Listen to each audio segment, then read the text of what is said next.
इसके बाद अगर हम दक्षिण से पश्चिम की तरफ, यानी मान लो हम केरल, कर्नाटक, गोवा और महाराष्ट्र, मुंबई तक जब आते हैं, तो ये पूरा तटवर्ती इलाका, यहाँ पे भी स्ट्रेट चौकोन नहीं है, तो यहाँ पे भी स्लैंटिंग है, यानी भूखंड का बहुत बड़ा कट हुआ है और यहाँ पे पानी है। अब साउथ वेस्ट सबसे हेवी होना चाहिए, यानी अगर नॉर्थ ईस्ट और साउथ वेस्ट, यहाँ पे अगर हम वजन का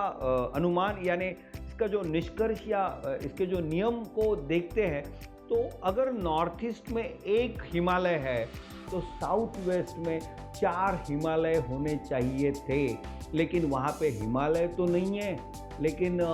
सैकड़ों किलोमीटर अंदर तक पानी ही पानी है समुद्र के रूप में। ऐसी परिस्थिति में जब हमारा साउथ वेस्ट कट हुआ है,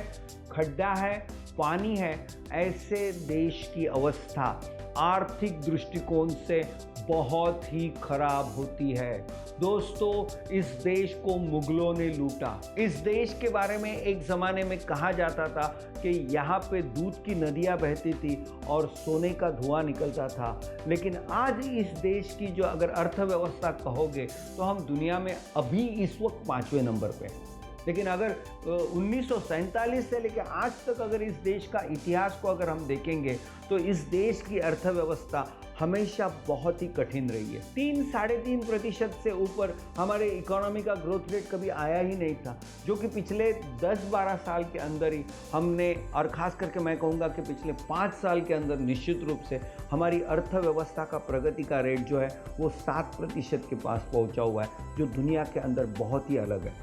इसका निश्चित रूप से कुछ हद तक मैं कहूँगा कि इस वक्त देश में जो नेतृत्व काम कर रहा है उसकी भी उसमें बहुत बड़ी योगदान है, लेकिन वास्तुशास्त्र एक ये कॉम्प्लीमेंट्री साइंस है जो निश्चित रूप से इस देश के पूरी स्थिति पर, यानी सामाजिक और आर्थिक दोनों स्थितियों पर उसका कैसे परिणाम हो रहा है, इसके बारे में हम चर्चा कर रहे हैं, इसके ऊपर हम विश्लेषण कर रहे हैं। तो देखिए, मैंने जैसे कहा कि साउथ वेस्ट में पानी है,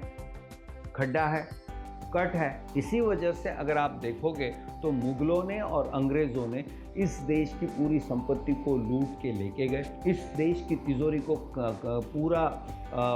खाली कर दिया गया और इसके बाद इस देश के ऊपर काफ़ी बड़े पैमाने पे विदेशी कर्जा